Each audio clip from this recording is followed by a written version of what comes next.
प्रिय विद्यार्थियों, मैथ वाली क्लास में आपका स्वागत है। मैं उम्मीद करता हूं कि आप ठीक होंगे, स्वस्थ होंगे। आज हम लोग नंबर की दुनिया में सैर करने वाले हैं। इसमें कुछ नंबर अजीब हैं तो कुछ नंबर शरीफ हैं। मैथ के पूर्वजों ने जीरो की खोज की। जीरो की अपनी एटीट्यूड है, ये ना तो नेगेटिव है ना ही ये पॉजिटिव है। कुछ ऐसे नंबर है जो हम गणना कर पाए, उस नंबर को काउंटिंग नंबर बोलते हैं। 1 2 3 4 5 6 डॉट डॉट, ये इनफाइनाइट तक चला जाएगा। ओके, अनंत तक ये नंबर चला जाएगा। इस टाइप के नंबर को कलेक्ट किए हुए को नेचुरल नंबर या प्राकृतिक संख्या बोलते हैं। ओके, जीरो के बिना मैथ अधूरा है। अगर इसकी कल्पना नहीं की जाए तो मैथ में सब खोखला हो जाएगा। ओके, जीरो और प्राकृतिक संख्या या नेचुरल नंबर को मिलाकर एक छोटा परिवार बनाया गया और छोटे वाले परिवार का नाम होल नंबर या पूर्ण संख्या दिया गया। तो होल नंबर या पूर्ण संख्या छोटे वाले परिवार में 0 1 2 3 डॉट डॉट, ये भी इनफाइनाइट तक चला जाएगा, अनंत तक चला जाएगा। इस टाइप के नंबर को होल नंबर या पूर्ण संख्या बोलिए। कुछ नंबर नकारात्मक नंबर थे, -1 -2 -3 -4 डॉट डॉट, ये इनफाइनाइट, ये भी अनंत तक चला जाएगा। इस टाइप वाले नंबर को नेगेटिव नंबर बोला गया। नेगेटिव नंबर और पूर्ण संख्या को मिलाकर एक बड़ा परिवार बनाया गया। उस बड़े वाले परिवार को इंटीजर बोला गया या पूर्णांक बोला गया। पूर्णांक का मतलब हुआ वैसा अंक जो अपने आप में कंप्लीट पूर्ण हो। यहाँ तक जितने सारे हम लोगों ने नंबर कलेक्ट किया वो अपने आप में पूर्ण थे। तो इंटीजर 0 +-1 +-2 +-3 डॉट डॉट, ये भी इनफाइनाइट तक कलेक्ट कर लो। इस टाइप के नंबर को कलेक्ट किए हुए नंबर को पूर्णांक या इंटीजर होंगे। नॉन नेगेटिव इंटीजर, इसमें बच्चे जनरली कंफ्यूज होते हैं। नॉन नेगेटिव इंटीजर वैसा नंबर जो नेगेटिव ना हो। तो 1 2 3 4 5 डॉट डॉट इनफाइनाइट, बट इसमें जीरो को भी इंक्लूड करेंगे। ओके, क्योंकि जीरो ना तो नेगेटिव है ना ही ये पॉजिटिव है। नॉन पॉजिटिव इंटीजर वैसा नंबर जो पॉजिटिव ना हो। तो -1 -2 -3 -4 डॉट डॉट, ये भी अनंत तक चला जाएगा, इनफाइनाइट तक चला जाएगा, बट इसमें भी जीरो को इंक्लूड करेंगे क्योंकि जीरो ना तो नेगेटिव है ना ही पॉजिटिव है। इसमें क्या है, नॉन पॉजिटिव इंटीजर मतलब वैसा नंबर हमें कलेक्ट करना है जो पॉजिटिव ना हो। जीरो तो पॉजिटिव नहीं है, इसलिए जीरो को भी इंक्लूड किया गया।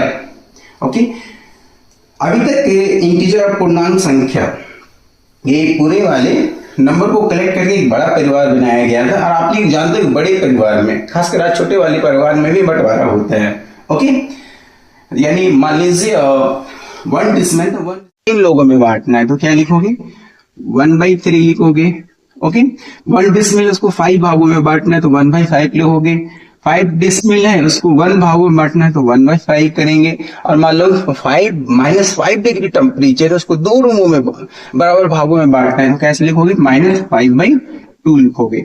इस टाइप के एक नया नंबर का जनरेट हुआ। इस टाइप के नंबर को रेशनल नंबर बोला गया। इस रेशनल नंबर को पहचानने के लिए कि इसका रूप क्या होगा, वैसे नंबर जो p/q के फॉर्म में हो, p/q के फॉर्म में हो, जहां q not equal to 0। But बच्चे ये ध्यान में रखेंगे कि p और q इंटीजर होंगे, यानी वैसा नंबर जो अपने आप में पूर्ण हो। ये कॉन्सेप्ट क्लियर करेंगे बच्चे। यहां तक जानते हैं q नॉट इक्वल टू 0 जानते हैं, बट ये नहीं जानते कि p और q क्या इंटीजर होना चाहिए। अगर इस रूप में दिख रहा है तो उस वाले नंबर को हम लोग क्या बोलेंगे, रेशनल नंबर बोलेंगे, परिमेय संख्या बोलेंगे।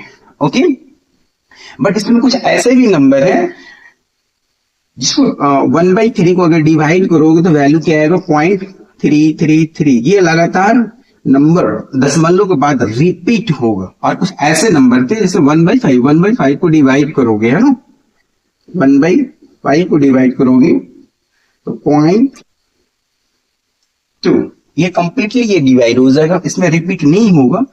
इस प्रकार के रूप को देखकर बोला गया है कि वैसे नंबर यानी टर्मिनेटिंग डेसिमल, इसका मतलब ये हुआ कि जो डेसिमल खत्म हो जाता हो। इस टाइप के नंबर इसमें ये दिख रहे हैं। और कुछ ऐसे नंबर हैं जो दशमलव के बाद रिपीट होंगे, मतलब रिपीटिंग डेसिमल, जिसमें पैटर्न रिपीट होता हो। ओके, तो परिमेय संख्या को पहचानने के लिए दशमलव के बाद दशमलव के बाद वो डिजिट खत्म हो जाएगा या दशमलव के बाद कोई ना कोई खास पैटर्न को फॉलो करेगा या डिजिट को फॉलो करेगा, इस टाइप का अगर नंबर मिलेंगे तो वो क्या होगा, परिमेय संख्या होंगी।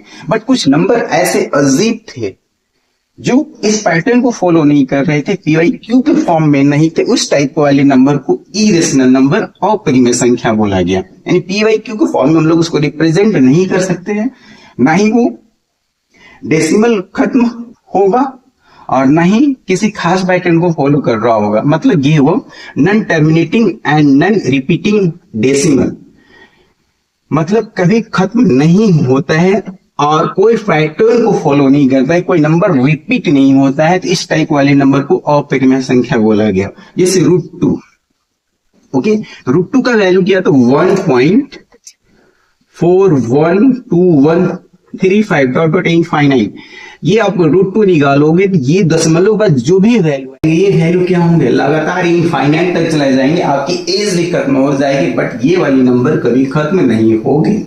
ओके, इसमें कोई खास पैटर्न को फॉलो नहीं कर रहा है, कोई नंबर रिपीट नहीं हो रहे हैं। ओके, और ये दशमलव के बाद लगातार ये वैल्यू देता चला जाएगा।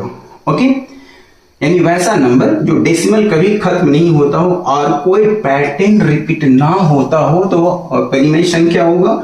और परिमेय संख्या जिसमें दशमलव के बाद वो नंबर खत्म हो सकता है या कोई नंबर एक खास पैटर्न को रिपीट करेगा, जैसे 0.33 ये रिपीट कर रहे हैं। ओके, तो इस वाले कंडीशन में वैसे नंबर को परिमेय संख्या बोलेंगे। ओके, यहां तक बच्चे आप लोग अच्छी तरीके से समझ गए होंगे। और जितने सारे सब छोटे बड़े परिवार थे, सभी परिवारों को मिलाकर, सभी नंबर को मिलाकर एक नया बड़ा फैमिली, लार्ज फैमिली बनाया गया। उस लार्ज वाली फैमिली को बोला गया रियल नंबर। ओके, मैं उम्मीद करता हूं कि ये टॉपिक आपको अच्छे तरीके से समझ में आ गया होगा। ओके, हम एक और नंबर हम लोग रिपीट करते हैं, पाई में। ओके, तो पाई का वैल्यू क्या है, 3.1415926। ये भी क्या है, इनफाइनाइट तक चला जाएगा, इसमें भी कोई नंबर रिपीट नहीं हो रहे हैं। ये भी ध्यान रखेंगे, पाई भी क्या है, इरेशनल नंबर है, अपरिमेय संख्या है। एक बार मैं फिर से रिपीट करके बता रहा हूं कि जो नंबर खत्म हो जाए पॉइंट के बाद, दशमलव के बाद, या कोई खास पैटर्न को फॉलो कर रहा हो तो वह परिमेय संख्या होगा। और दशमलव के बाद कभी खत्म वो नंबर नहीं हो रहा है, नहीं कोई खास पैटर्न को फॉलो नहीं कर रहा है, उस वाले नंबर को अपरिमेय संख्या बोलेंगे, इरेशनल नंबर बोलेंगे। या उसको PYQ के फॉर्म में नहीं लिख पा रहे हैं तो वह नंबर क्या होगा, अपरिमेय संख्या होगा। मैं उम्मीद करता हूं कि आप रियल नंबर यानी नंबर ऑफ सिस्टम के बारे में अच्छी तरीके से आप समझ गए होंगे।